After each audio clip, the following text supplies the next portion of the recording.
Welcome to Debate the News True Crime. I'm Joseph Lobosco, joined by host Adrienne Barker and our fabulous guest host, Angie, from the AngiesWorld podcast. Tonight, we delve into one of Canada's most notorious true crime cases, the disturbing story of Paul Bernardo and Karla Homolka, the married serial killers infamously nicknamed the Ken and Barbie killers. It's a case that involves a series of horrific crimes, all hidden behind the facade of an attractive young couple.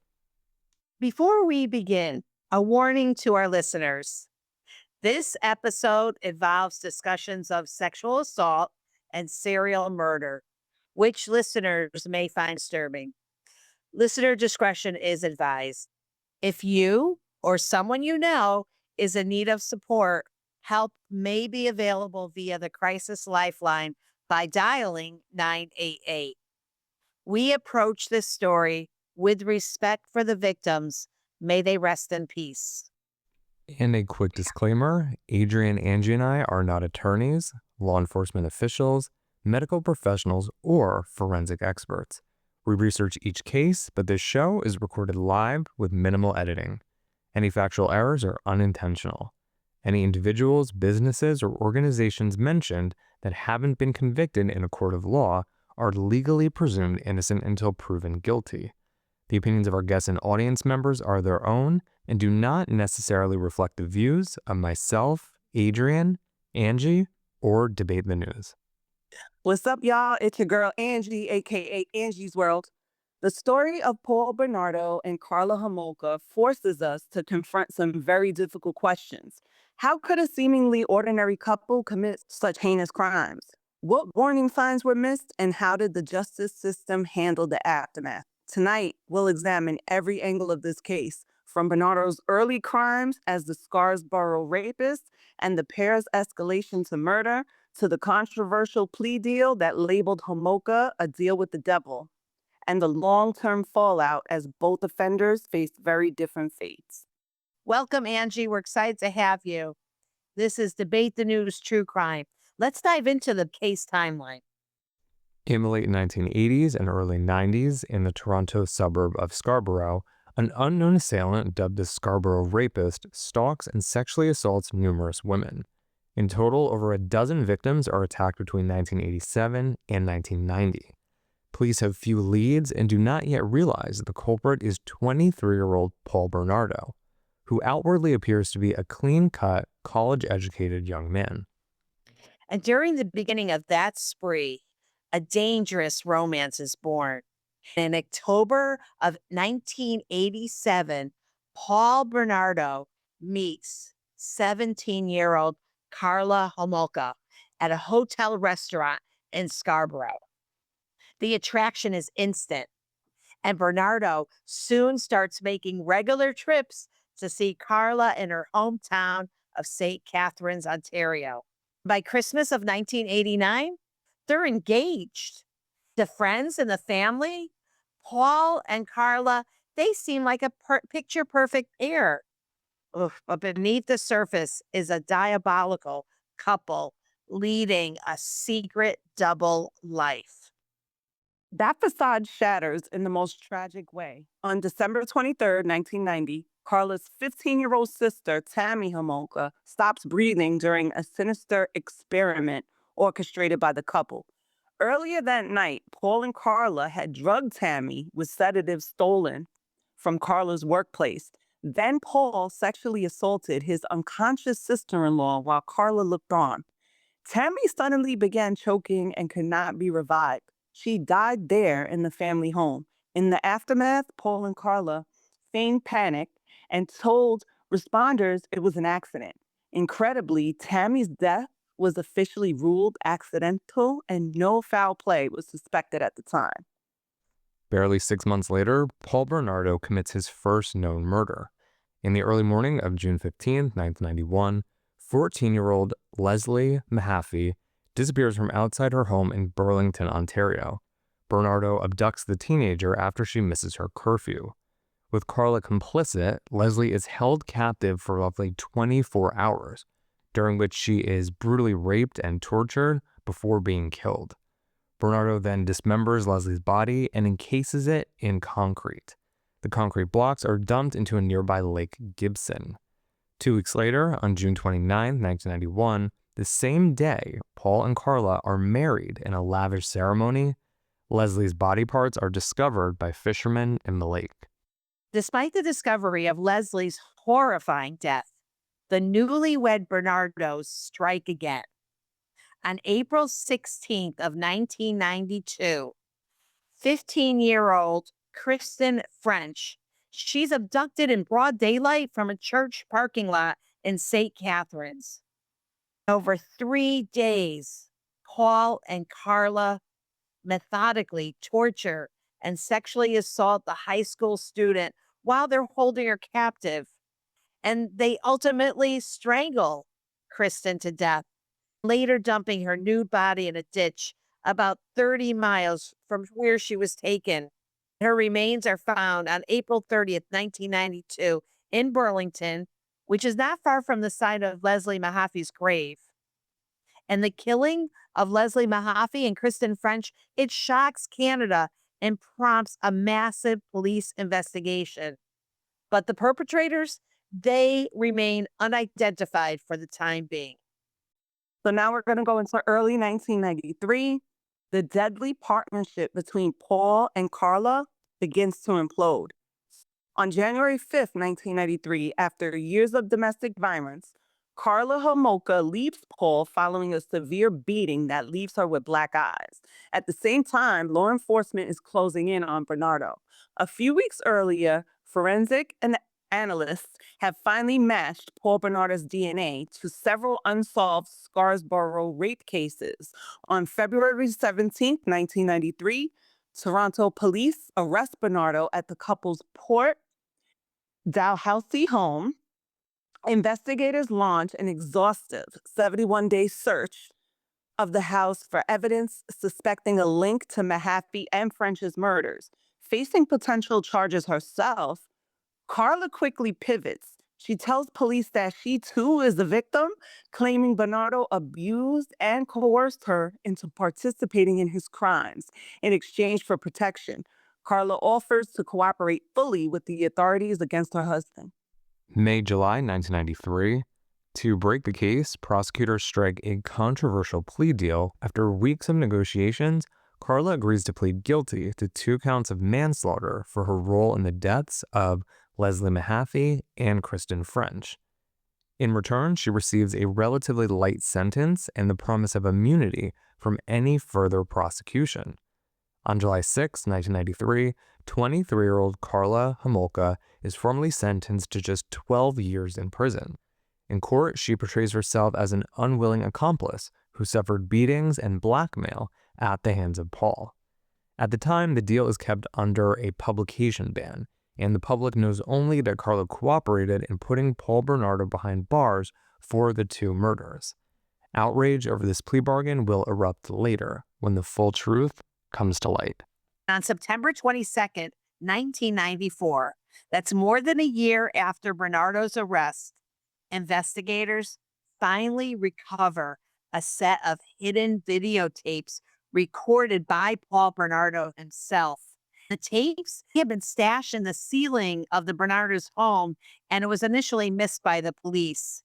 When reviewed, they reveal in graphic detail the crimes committed against Tammy, Leslie, Kristen, and another teen victim. They show Karla Homolka actively participating in the sexual assaults. News of the videotape spreads, and the Canadians, they are horrified. And many begin to brand Karla's 12-year plea bargaining as a total gross miscarriage of justice, often calling it a deal with the devil. 1 year later, 1995. Armed with Karla's testimony and the damaging videos, the Crown prosecution proceeds to put Paul Bernardo on trial. The proceedings, which begin in May 1995, draw intense media coverage.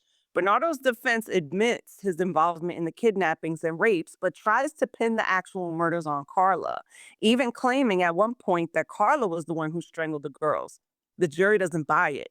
On September 1st, 1995, Paul Bernardo is found guilty on all charges, including the first-degree murders of Leslie Mahaffy and Kristen French. He is sentenced to life in prison with no possibility of parole for 25 years. The judge also declares him a dangerous offender, a designation under Canadian law for the most violent criminals, which effectively means Bernardo can be kept incarcerated indefinitely. By the end of 1995, both Ken and Barbie killers are behind bars, one for life, the other for a fixed 12-year term. But public anger centers on the notion that Karla got away lightly. July 2005. Karla Homolka walks out of prison a free woman. Having served her full 12-year sentence, the 35-year-old is released from a Quebec prison. The release ignites a firestorm of public outrage and fear. Over the years, Karla's plea deal had come to be seen as extraordinarily lenient. Now the reality hits home. A convicted killer and rapist is free after just a dozen years. Victims' families and many Canadians protest her release. Homolka, trying to avoid publicity, eventually settles in Quebec under a new name. Despite her freedom, she remains a reviled figure in Canada, and news of her whereabouts periodically cause an uproar. So now, decades have passed, and Paul Bernardo remains in maximum security custody. In October of 2018, Paul Bernardo, and by the way, now in his mid-50s, becomes eligible for parole under Canadian law. A national parole board hearing is convened and widespread media coverage takes place. Unsurprisingly, Bernardo's bid for release is swiftly denied. He is ordered to continue serving his life sentence. Bernardo tries again 3 years later, and in June of 2021, a second parole hearing is held. Once more, the board refuses to grant any leniency, citing the brutality of his crimes and his designation as a dangerous offender. In the spring of 2023, a decision by prison authorities sparks new controversy in Bernardo's case. Without public warning, Paul Bernardo is transferred from a maximum security prison, Millhaven Institution in Ontario, to a medium security facility in Quebec known as La Macasa. When news of his transfer becomes public in June 2023, it provokes outrage across Canada. Politicians and the public question why one of the country's most notorious serial killers is being moved to a lower security prison with more privileges. The outcry leads to an emergency parliamentary committee meeting to review the Corrections Canada's decision. Officials defending the move say it followed standard procedure, but for families of Bernardo's victims, the transfer is seen as an affront to justice. November 2024. Paul Bernardo faces the parole board for a third time. And once again, the answer is no. 29 years after his conviction, board members ruled that Bernardo must remain behind bars, citing the enduring risk he poses and the profound trauma he inflicted on victims' families. As of today, Paul Bernardo is 60 years old and remains incarcerated for life. Nearly 4 decades after his first crimes, he has zero prospect of future release. The case of the Ken and Barbie killers stands as one of the darkest chapters in Canadian history, a chilling reminder of how even the most ordinary-seeming people can hide monstrous secrets. All right, guys, this case is probably one of the worst we've ever covered. It's really just horrible. Angie and I previously watched a documentary on this. I believe it was called The Ken and Barbie Killers. Crazy. Yeah. What are your guys' reactions to this case? I think it is absolutely horrible. And I don't think there's enough jail time for either one of them. And it's a shame that she was let out of prison. She should have never been let out of prison. Yeah, I totally agree with Debbie. What I was really upset about is because before the police found the tapes to see how involved she was in these crimes, they made the deal with her and she was able to settle on the 12 years. What stood out to me in the documentary was the fact that they couldn't renege on that deal. So they made the deal and then found out she was spearheading a lot of these crimes via the videotape. When she got out of prison, Joseph, correct me if I'm wrong, if I can recall, she doesn't even have to register as a sex offender, even though she was part of her own sister's rape, drugged her own sister. She was partaking in these killings and she was able to remarry. She actually married her lawyer's brother and had kids with him, started a new life and everything, and stayed in Canada. She entered into a deal with the prosecution that would help them secure the conviction against him because they have her testimony. She was so manipulative and conniving that she convinced the police she had nothing to do with any of this. She obviously knew there were tapes of this, but she knew they didn't have them at the time and crafted this weird narrative about it. So when they made this agreement with her, they didn't know there were tapes of her disproving what she was saying. By the time those tapes were revealed, they had already entered into that deal with her, which is why she only got the 12 years and why she doesn't have to register. They should have been able to pull the plea deal because she had not been truthful with them about her involvement, as well as she had left out key evidence with regard to the tapes. So they should have pulled her plea deal. And for whatever reason, back in the 90s, they did not do so. Once they found out that she was not the victim that she claimed she was, they should have yanked that plea deal immediately, and they should have held her responsible since her involvement was much more severe than what she claimed in the first place. I agree with you, Sean. She did lie, and technically, they should be able to pull that deal back, but they didn't. That's why I think this is so contentious, this case with the Canadian public to this day. I also think one of the reasons they may not have been able to pull the plea deal is they needed her to convict him. Exactly. And that might be a reason why not to pull a plea, is because she must have given them more information than just the DNA that they found to link him. And therefore, when she turned on him, she gave names, locations, etc., which would then, if they had pulled the plea, they would not have been able to use any of that against him. She was their star witness. So if they were to throw her under the bus as not credible, that could potentially affect the case against him or give him grounds for appeal. I think that was a core reason as well. And to go back to the crimes, it's just sick. Like when they watch the tapes, especially the murder of her sister, she was the one that distributed the drugs, which then ultimately resulted in the death of her sister. Yeah. And once it was revealed that the drugs were stolen from the office that she worked at, she couldn't really claim that she wasn't involved because he didn't have access to those drugs, but she did. You know, we have to remember, too, that she could have escaped, right? I think she was abused by Bernardo. Do you guys think that she was also abused, Joseph? So I think that she was abused, definitely. There was domestic violence in their relationship. She had black eyes at one point. However, she was very much complicit in these crimes. It wasn't just one time. She definitely had the agency to say no and to get resources to get away from him, and she chose not to. He was already previously a rapist and had crimes under his belt prior to this relationship. She was also, I believe, mentally ill as well. She had, I don't remember exactly what it was, but her sickness revolved around sex. When they joined forces, her illness and his illness came together and they did these things. She was definitely a willing participant. Yeah, and the way they were explaining it, if anyone's seen Monster, the Ed Gein story, that shows fictional representation of Ed Gein's relationship with his girlfriend. That is very much what this reminded me of. They were very much like a Bonnie and Clyde type deal, where she was interested in the killings, very much enthusiastic about what was going on. She definitely wasn't just someone who was sitting back, afraid, and being held against her will. Yeah, I think that he definitely abused her, but I do think that she was a very active participant. How do you even do that to your sister, though? That just tells you that you are a very sick person if you could do that to your own sister.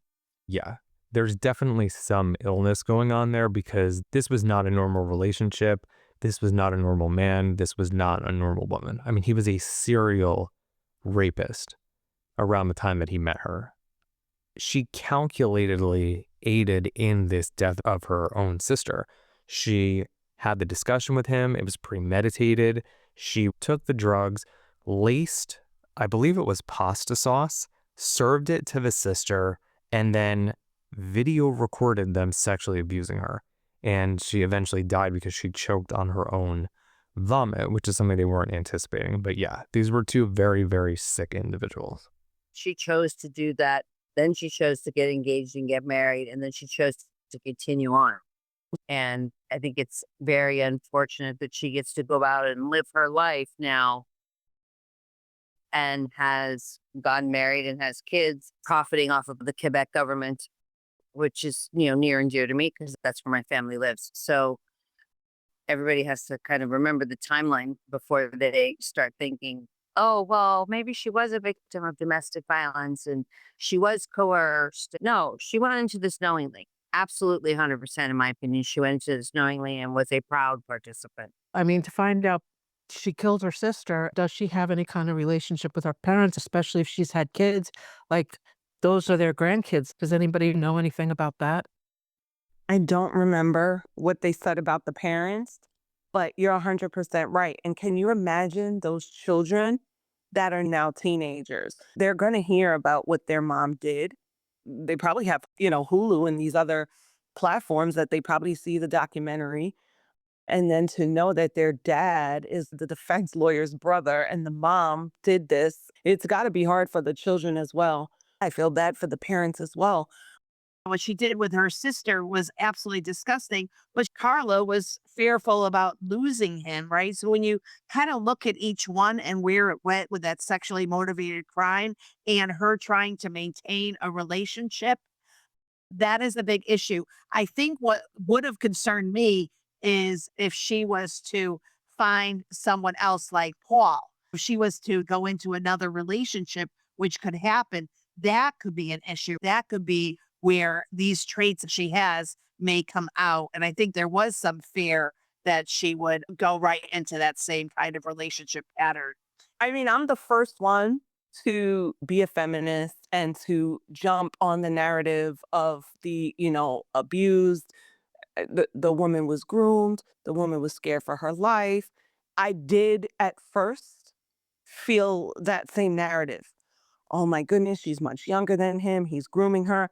But as the documentary continued and it showed how manipulative she was, it started showing that she was more the mastermind of a lot of things.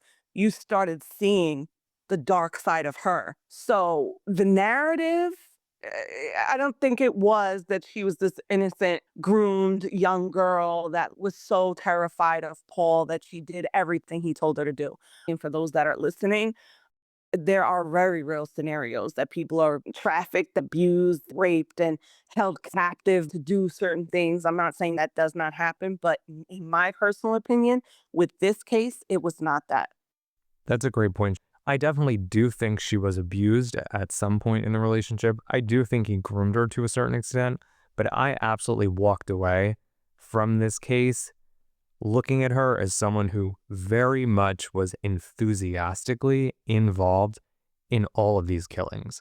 The sister, that was premeditated. It happened in the parents' home with the parents asleep upstairs. If any part of her wanted to put a stop to that, she could have made up an excuse. Oh, I couldn't get the drugs. We were out of them. There's a million things she could have done to try to prevent that from happening. All she had to do was create a situation where they wouldn't be alone with her. It wouldn't have happened. She was living with her parents. He wasn't always around. She could have told her parents, turned him in. Every step of the way, she could have stopped it. She chose not to. The two other murders, those women weren't just killed. They were held against their will alive in their home. She was alone in the home with at least one of those victims. She could have let her go, went right down to the police station, and turned him in. The Academy Award goes to her. She crafted her story by meeting with real victims and victim advocates and started to shape and twist her story to fit other people's stories. She was very aware of what she was doing. I honestly think they were very similar. I think at her core, she was I agree. very much like him. I agree. And once he felt comfortable to show that side of him and she accepted it and, you know, he found somebody else that he can carry these acts with that would be just as twisted and sick as he is. I wonder what sort of drugs were involved.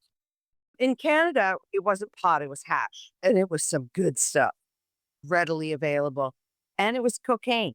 Cocaine everywhere. Snow. Canada's known for its snow. Well, there were two types of snow. So I think that might have been something that they were involved in or would have released some inhibitions.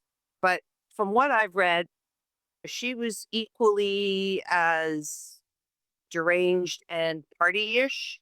So I think that some of this stuff that happened, especially with her sister, they were experimenting with her and what sort of drugs they could get away with. And then very unfortunately and sadly, the sister passed away and they didn't do anything to help her. Once that happened, they continued with their life, choosing their victims when the urge for Paul came, because he was the serial rapist prior to meeting her. And then she would start to participate as well. I just don't see being able to be that young and not doing drugs in Ontario or Quebec at that time because everybody was doing it. I think it's unfortunate the way the plea deal went down. I'm very glad to hear that he's still in prison. And I did want to touch on, when we're ready, the dropping down from maximum to regular, still severe prison, but not maximum. Yeah, let's talk about that because I found that strange. What do you think about that whole situation, Shauna? Okay, so we're talking about Canada, and everybody here is based in the United States, including myself. Even though I was born in Canada, I still have my parents there half the year.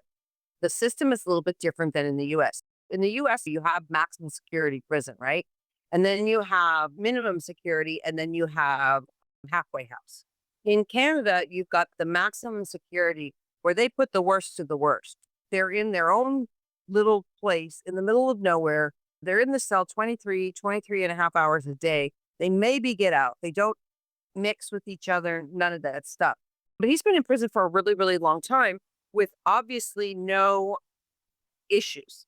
And even though he's not being granted parole, dropping him down a level is not the same as you would think here. He's still in a very secure prison. The privileges that he's getting now are ones that a normal maximum security prison in the United States would have. So he's now in general population. He gets to eat his meals, that kind of stuff, but he's still locked up and it's not a pleasant experience. And he's also in a much colder place than he was. It's not like they're running around outside in Quebec in the winter. Because as far as I'm concerned, that's the coldest place in the world. And where this prison is located, it's up in northern Quebec, where it is freezing for a lot more months than it is warm. Yeah, I agree with Shauna. And prior to him being convicted, he was a successful businessman. If I can recall, it might have been Gacy, where the first couple of times he was incarcerated, he did so well in there. He was almost the warden's right-hand man. Sometimes these people who are very sick and commit these kind of crimes, they go into these prisons, they get degrees, hence Karla, who got her psychology degree. Some of these people have very high IQs. Like Shauna was saying, their behavior has no incidence. They gain the trust of the workers in the prison system and they work themselves up. And who knows what he did in those 40 years, what kind of degrees he got, what kind of work he was doing, what kind of relationships he got. So sometimes they go in there and even though they get convicted of such heinous crimes, they'll get certain privileges based on behavior. He's 60 years old. He's always going to be a harm to society. There is no turning things around in Canada. They're not as lenient when it comes to crimes and parole as in the US, where you can reform and whatnot. They don't even let you out for medical compassionate release. And I want to make sure the audience knows that this man is going to die in prison. He's not going to get dropped down into another level, and he's definitely not going to get parole. And because of what he's gone through, it's obvious that he has not and will not take responsibility.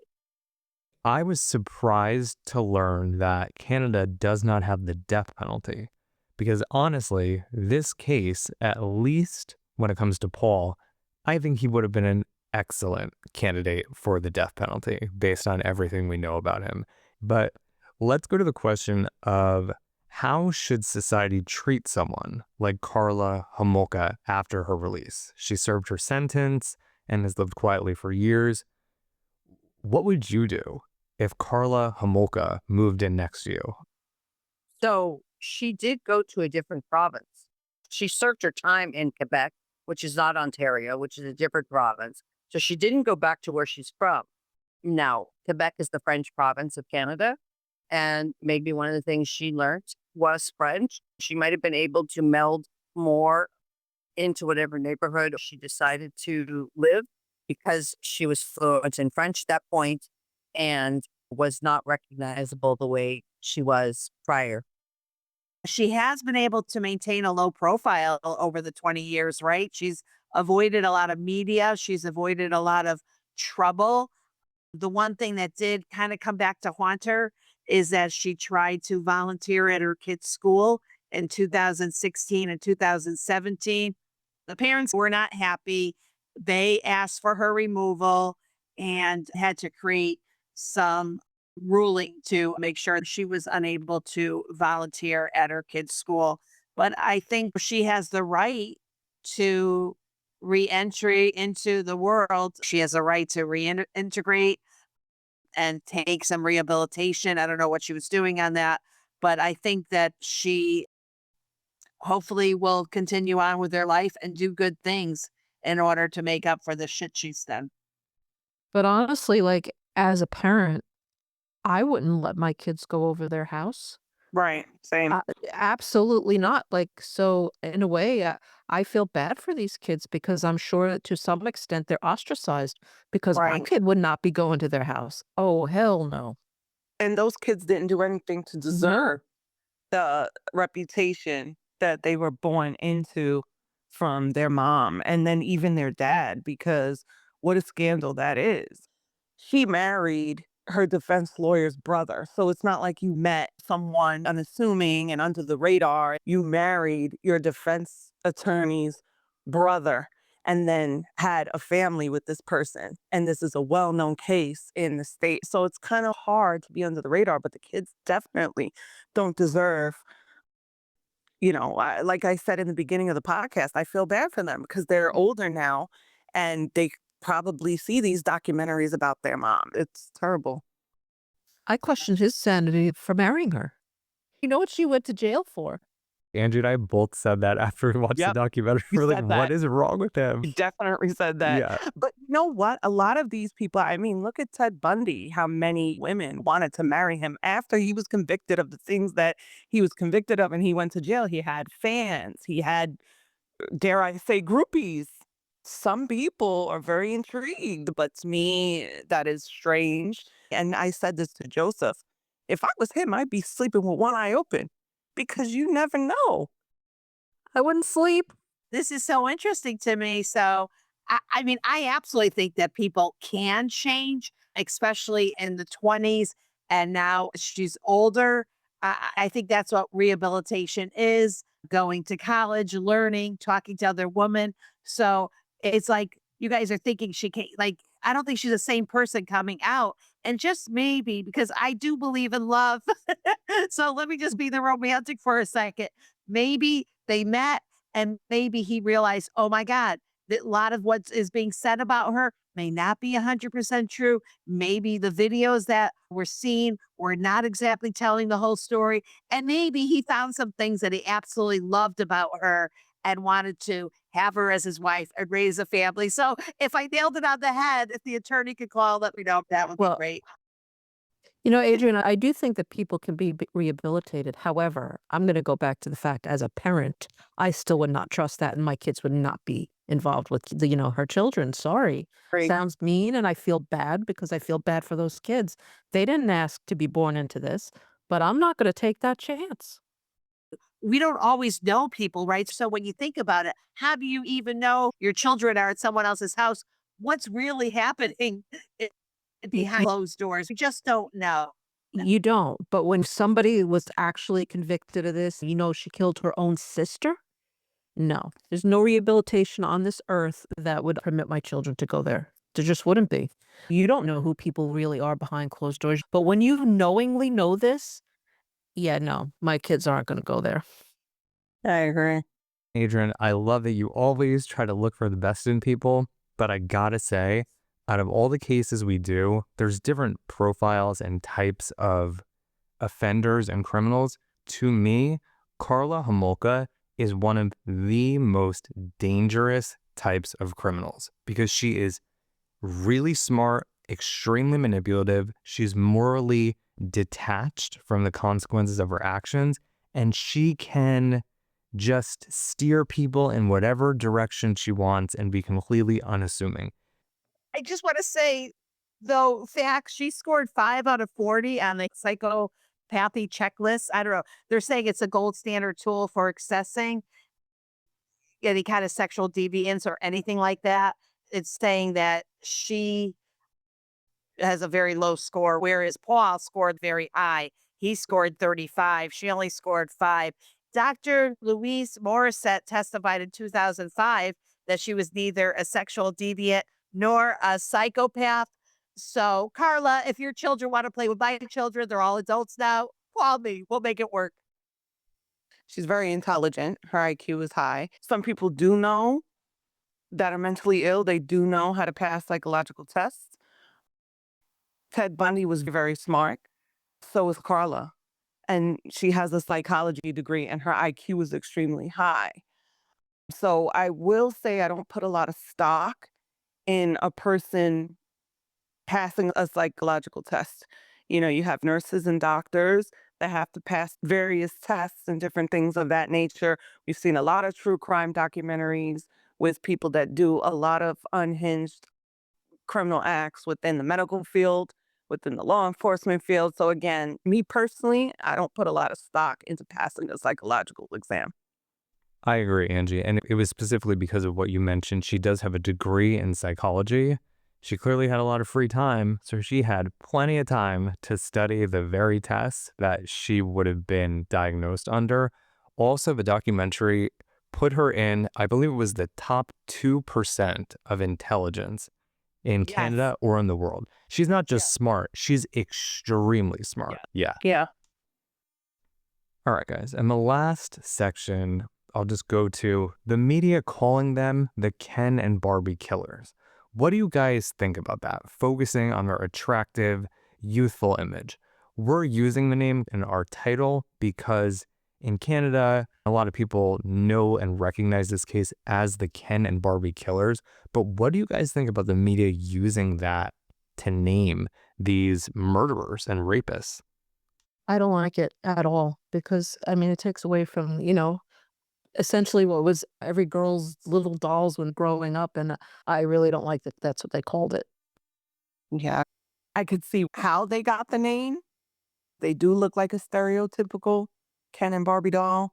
Youthful, young, attractive, blonde, blue eyes. But I also see what Debbie is saying as well, because it's like you're taking something innocent like a Ken and Barbie and you're pairing that with what they did. Yeah. And the media tends to do these crazy nicknames. And that's why we're stuck with them.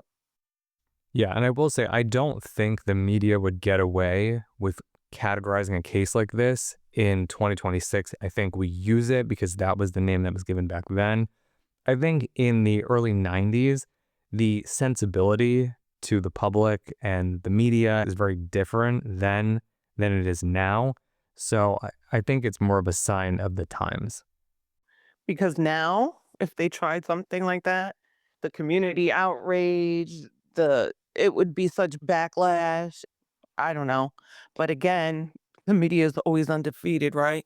They always have the power to either make or break someone. So who knows if it would have stuck now, if they want to sensationalize the story, if they want, now it's clickbait and views. Back then it was you got to sell that paper, sell magazines, sell whatever. And they did it. I think what I hear is when they talk about this fairy tale couple, Ken and Barbie, they shift the attention from the victims, Leslie Mahaffy, Kristen French, Tammy Homolka, and the Scarborough rape survivors, to the perpetrator's perfect image, right? And so that really bothers me. We always want to make sure that we look at the victims and make sure that we honor them. And I don't think by calling them Barbie and Ken that does a good job. But you guys know me, and I'm like the two-sided person. I also think that it does, by saying Ken and Barbie, it does underscore a truth, and a truth that I know I wanted my children to believe when they were younger, that monsters can look normal. Teaching my kids the person next door could be someone that could hurt you, and not to always think of someone evil as being an ugly looking Shrek monster. So I think that by calling it the Ken and Barbie and using that as a stereotype of criminals that may be good looking, like Ted Bundy, that does kind of help us as the public grapple with how could that be? He's a charming accountant, she's a veterinarian assistant. How could they evade suspicion because of how they look like the Ken and Barbie next door? Yeah, absolutely, Adrian. And I think in that imagery, you think of Ken and Barbie immediately. I think it definitely distracts from the victims and almost neutralizes to an extent the brutality of these crimes. This was actually a law-changing case in that Canada agreed to destroy all known copies of the evidence in this case when it comes to the videotapes because they were Yeah, that horrific. they were that horrific. Yeah, because didn't they say someone needed therapy after viewing it? It was someone that was working in the court. To this day, she's traumatized based on the videotapes they saw. And she's like an older woman now. She said it really just took her a while to get over it. And they said that what was on those videotapes was so heinous that they were destroyed forever because of the impact it had on people within the court and the jurors that had to view it, and who needed therapy after that, and who was still, to this day trying to recover from the trauma of what they saw on those tapes. Yep, there was that clerk. I believe there may have also been a juror and an investigator who were diagnosed with PTSD. I don't remember exactly, but there were several people that had serious psychological adverse effects later in life just from being privy to the evidence of this case. Thank you, Angie. Thank you, Debbie, for being here. Shauna, obviously Joseph, but yeah, really interesting. Well, that brings us to the end of this Debate the News True Crime episode. The case of Paul Bernardo and Karla Homolka remains totally as disturbing today as it was when it first unfolded. And it's a stark illustration of pure predatory evil hiding behind a facade of normalcy. A young couple, good looking, who perpetrated unthinkable cruelty. And in examining this case, we've had to grapple with painful questions about how can such monsters operate right in our midst, how the justice system could strike a deal with one of them, and whether anything could have been done to stop them sooner. Above all, we remember the victims: Tammy Homolka, Leslie Mahaffy, and Kristen French, three innocent girls whose lives were stolen in the most horrific ways. And their families and their communities, they had to endure unimaginable loss, and their memories will forever be a blessing. And this case has left a permanent scar on Canada's collective conscience, and it forces us to remain vigilant in protecting the vulnerable and pursuing justice. no matter how long it takes. And I will say this case has left a scar on myself, and I'm sure the rest of our group on Chatter Social. The story of the Ken and Barbie killers has raised issues that resonate far beyond the 1990s. It showed us how crucial it is for law enforcement to act swiftly on all leads, like DNA evidence, and how vital it is to approach plea deals with caution, especially when not all evidence has come to light. It's also prompted introspection about the nature of accountability. Karla Homolka's relative freedom is a hard pill to swallow for many, yet her testimony was key in jailing a fellow serial killer. These are the kinds of thorny, uncomfortable truths that cases like this force us to confront. As investigators and journalists peeled back the layers of Bernardo and Homolka's crimes, we also saw the incredible resilience of the human spirit in the victims' families who have dedicated their lives to advocacy, and in the public's insistence that we learn lessons to prevent such a tragedy from happening again. In the end, no amount of punishment can bring back Leslie, Kristen, or Tammy, but we can honor them by never forgetting what happened and by improving how we respond to signs of predatory behavior and partner in crime dynamics in the future. This case, though decades old, continues to spark a debate about how we support victims' families and how we manage the notoriety of criminals in the public sphere. It's a reminder that the impacts of crime are long-lasting, and that as a community, we must keep searching for the right balance between justice and compassion, safety and second chances. Our hearts go out to the families of Tammy, Leslie, and Kristen, and to everyone who was affected by these crimes. By remembering their stories, we keep alive the imperative to do better, to detect danger sooner, protect the vulnerable, and ensure that evil like this is never allowed to flourish unchecked. Thank you to Angie again for guest hosting. Thank you to Adrienne, Shauna, Debbie for joining us tonight. Thank you to all of our listeners and our live audience for being a part of our Debate the News true crime community. If you enjoyed this episode, please remember to subscribe to Debate the News True Crime on Spotify, Apple Podcasts, or wherever else you listen to podcasts. Your support helps us continue these in-depth, behind-the-headlines examinations of cases that matter. Starting in February, we will be releasing one podcast episode a week every Thursday, and we will be recording live once a week on Thursdays, 7 p.m. East Coast time, 4 p.m. Pacific time, on the Chatter Social app. Guys, if you have not downloaded the Chatter Social app, do it. Go to the Google Play Store or the Apple App Store, download Chatter Social. It's a phenomenal app, and you can catch us on there again, 7 p.m. East Coast time, 4 p.m. Pacific time, starting in February, every Thursday night. Until next time, stay safe, stay vigilant, and take care of yourselves and each other. Good night.